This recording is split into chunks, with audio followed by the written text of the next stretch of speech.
Bonjour Bernard Cazeneuve. Bonjour. Ministre de l'Intérieur, invité de France Info ce matin avec Jean-François Killy, Guy Birenbaum. Autour de la table, la première question, c'est vous Jean-François. Bonjour Bernard Cazeneuve, la traque se poursuit. Salah Abdeslam, le 8e membre présumé du commando, est toujours en fuite. Où en est l'enquête, Bernard Cazeneuve, de ce que vous pouvez en dire ce matin? Je m'exprime peu sur cette enquête parce que c'est au procureur de la République de le faire et que toutes les informations qui sont communiquées doivent être précisément vérifiées. Et si l'on veut que ce soit le cas, c'est au procureur de la République qui conduit l'enquête en fonction de l'ensemble des auditions, des investigations, qui doit s'exprimer. Ce que l'on peut dire, c'est que cette enquête avance rapidement, qu'un certain nombre de ceux qui ont été engagés dans la préparation, dans la commission de cet attentat, sont désormais identifiés. Ce que l'on sait également, c'est que cet attentat a été planifié, conçu à partir de la Syrie et de la Belgique, que la plupart de ceux qui ont été engagés dans la préparation et la commission de cet attentat étaient inconnus de nos services. Et ce que l'on sait aussi, c'est que beaucoup de ceux qui ont commis cet attentat étaient français, ne résidant pas en France, résidant depuis longtemps en Belgique et engagés dans des groupes radicalisés, islamistes, et en lien avec d'autres réseaux. Alors nos confrères d'RTL parlent ce matin d'un 7e kamikaze identifié par les enquêteurs. Est-ce que vous confirmez cette annonce ? Je ne confirme rien du tout, c'est au procureur de la République de le faire. J'ai bien entendu des informations, je vous confirme que l'enquête avance, que les investigations se poursuivent, qu'elles permettent d'élucider une grande partie des faits qui se sont produits, mais c'est au procureur de la République de communiquer. Bernard Cazeneuve, il y a une très grande émotion nationale, évidemment, voire au-delà, autour de ces attentats survenus vendredi. Le président de la République s'est exprimé hier devant le Congrès. Et parmi ces annonces, il y a celle-ci, 5000 policiers et gendarmes, ainsi que 1000 douaniers et des personnels de la pénitentiaire supplémentaires. Ils vont être nommés dedans. Mais ça va prendre du temps, des mois, des années. Est-ce cela la réponse à apporter au défi des terroristes ? Il nous manque des moyens.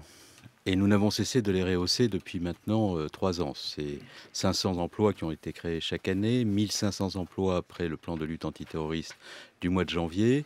Mais le président de la République, le Premier ministre, sur la base des propositions adressées par mon ministère, ont décidé de créer des emplois en nombre pour faire en sorte que dans le domaine du renseignement, de la sécurité publique, nous puissions faire face à la situation de guerre à laquelle nous sommes confrontés et dont on sait qu'on devra la mener aussi à l'intérieur.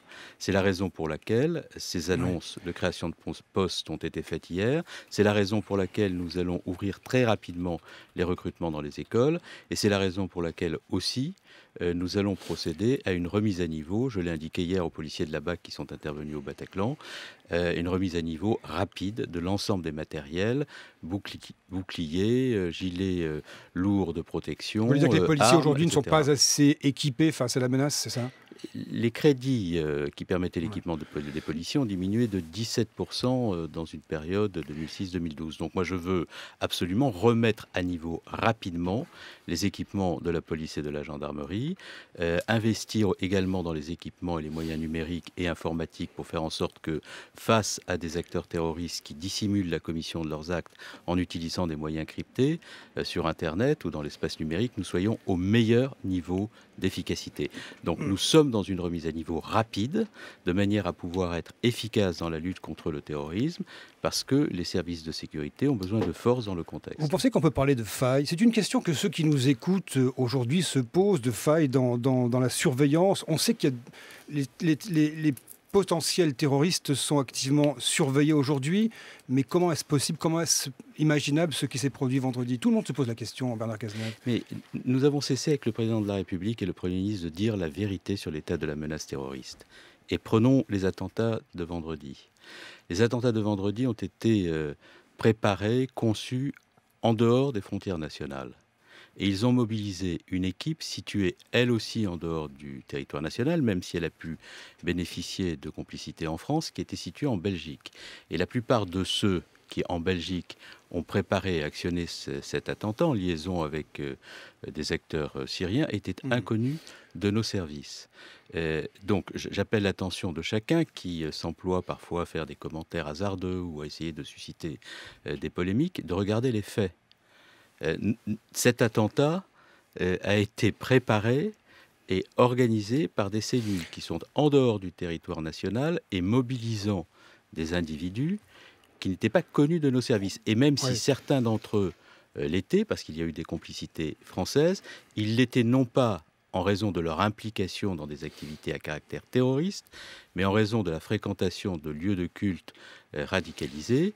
Et je veux dire que depuis maintenant des mois, nous procédons à des investigations, nous arrêtons ceux qui reviennent de Syrie, nous procédons à la neutralisation de ceux qui veulent commettre des attentats. Je rappelle quand même que pendant l'été, ce sont 6 attentats du type de celui qui a eu lieu que nous avons déjoués. Mais vous avez entendu, le risque zéro face à des acteurs qui ont déclaré la guerre à notre pays et à l'Europe, parce que d'autres capitales européennes peuvent être touchées, ça n'existe pas. Jean-Christophe Lagarde, le député maire de Drancy, lui parle de raté. Il ne vous met pas en cause directement, mais il dit que, vous savez, l'un des kamikazes, Sami Amimour, s'était radicalisé dans une mosquée de Blanc-Ménil. C'est ce que raconte cet élu.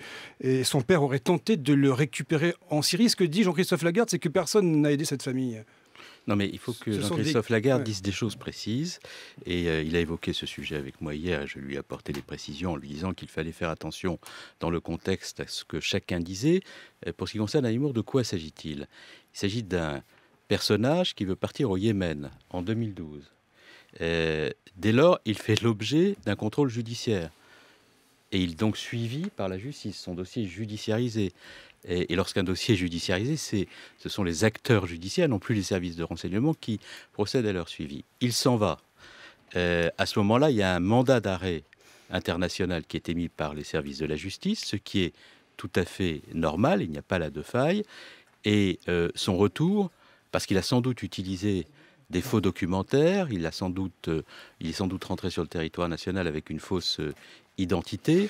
Vous voulez dire que c'est imparable, c'est ça en fait? Non, ce que je veux dire, c'est que quand on parle de faille, il faut être extrêmement précis. Moi, j'estime qu'il est du rôle de l'exécutif de rendre compte de l'action des services de l'État à chaque instant. Et moi, je suis prêt à le faire devant les commissions de l'Assemblée nationale, devant le Parlement et devant les journalistes aussi. Je dis simplement que dans le contexte de crise terroriste qui prévaut, une grande partie de la résilience de notre pays dépend aussi de sa capacité de confiance et d'unité. Et par conséquent, quiconque s'exprime sur ces sujets-là, je le suggère, mais chacun fait ce qu'il veut, doit être précis, rigoureux, parce que chaque propos aléatoire sur ces questions suscite des inquiétudes dans le pays, et le pays a besoin d'être fort, rassuré, rassemblé. Bernard Cazeneuve, une question de Guy Birinbaum. Précis, rigoureux. Combien de forces de l'ordre sont mobilisées, Monsieur le Ministre ? Nous avons mobilisé 115 000 policiers, gendarmes, militaires, sur le territoire national, sur l'ensemble du territoire national pour assurer la protection des Français.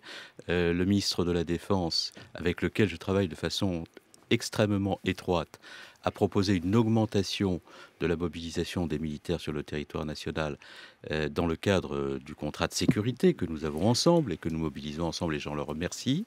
Ces militaires travailleront en étroite liaison avec la police et la gendarmerie, parce que nous sommes dans un contexte où nous devons mobiliser toutes nos forces dans les rues des villes, dans nos campagnes aussi, pour assurer la sécurité des Français. Donc la mobilisation des forces de sécurité intérieure et des militaires est générale et forte sur le territoire national pour assurer la protection des Français. Monsieur Cazeneuve, concernant les policiers, puisque vous parliez d'effectifs, on en avait un tout à l'heure sur France Info qui parlait de légitime défense et assez content des mesures qui sont prises et qui dit il faut que les policiers qui ne sont pas en service puissent garder leur arme de service en ces temps plus difficiles. Est-ce que vous êtes pour ou contre ? Moi, je souhaite que l'on prenne des mesures qui soient proportionnées et efficaces, parce que j'entends aussi toutes les propositions qui peuvent être faites et qui doivent toutes être examinées avec la plus grande attention, surtout si l'on veut créer les conditions de l'unité nationale. Mais l'unité nationale, elle doit reposer aussi sur la volonté de l'ensemble des acteurs politiques de prendre des mesures qui, soient efficaces, permettent de conforter la République et non pas de nous éloigner d'elle, Et 3, permettent aussi de faire en sorte que nos forces de sécurité qui sont mobilisées aient les moyens. Je vous fais remarquer que sur la question de la légitime défense, ça faisait débat il y a une semaine.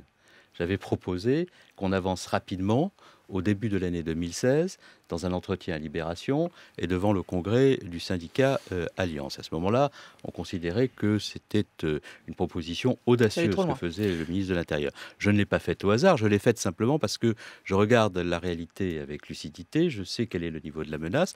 Il faut avancer vers la légitime défense. Pourquoi ? Parce que les événements de vendredi l'ont montré, comme les événements tragiques de l'île Saint-Denis l'avaient montré avec un policier très grièvement blessé. Nous sommes face à des tueurs qui froidement et sans aucune humanité peuvent décimer des lieux, des quartiers, des populations. Et par conséquent, face à ces acteurs, il faut pouvoir très rapidement les neutraliser. Il faut définir les conditions de droit qui permettent d'atteindre cet objectif. C'est cela que je veux faire et je vais le faire en étroite liaison avec les policiers. Et doivent-ils garder leurs armes ? Nous en débattrons à l'occasion des dispositifs législatifs que nous allons présenter en concertation avec les organisations syndicales de la police nationale. Jean-François. Bernard Cazeneuve, la réforme de la Constitution voulue par le chef de l'État est contestée. La droite dit pas besoin de cette modification. Mélenchon parle de dérive sécuritaire et Noël Mamère de Patriot Act à la française.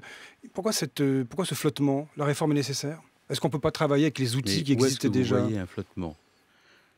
Moi, je vois des flottements dans les commentaires hasardeux, pas du tout dans la volonté du gouvernement de donner une base constitutionnelle à ce qui doit l'être.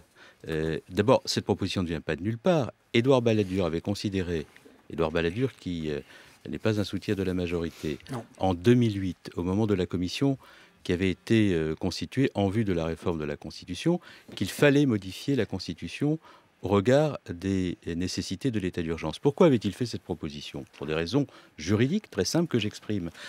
La loi sur l'état d'urgence date de 1955. Depuis 1955, il s'est passé beaucoup de choses. Nous engageons des perquisitions, nous engageons des assignations à résidence. Ces perquisitions doivent permettre aujourd'hui... Il y en a eu combien cette nuit, monsieur le ministre ? Cette nuit, il y en a eu 128. 128 autres. Absolument. Et nous sommes aujourd'hui dans un contexte où, parce que nous pouvons saisir des éléments numériques et examiner ce que contiennent ces éléments numériques, ce qui n'existait pas en 1955, parce que nous voulons des perquisitions qui soient efficaces, parce que nous voulons des assignations à résidence qui le soient dans le contexte de la lutte contre le terrorisme, nous avons besoin d'avoir une base constitutionnelle. L'article 16, c'est dans la Constitution. L'état de siège, c'est dans la Constitution. Ça donne tous les pouvoirs, grande partie des pouvoirs en matière de sécurité aux militaires. Mais l'état d'urgence ou l'état de crise terroriste ne l'est pas. Donc, comme nous voulons intervenir de façon forte face au terrorisme, dans un cadre constitutionnel qui garantisse absolument les principes du droit français, les principes républicains, et que par ailleurs, l'opposition elle-même, en 2008, avait reconnu la nécessité sur la question de l'état d'urgence d'une réforme constitutionnelle, nous la proposons pour bien établir, et c'est important aussi que les Français soient garantis de cela, que ce que nous faisons pour les protéger ne se fera pas au détriment des grands principes constitutionnels. Voilà quelle est la démarche du gouvernement. Bernard Cazeneuve, merci beaucoup.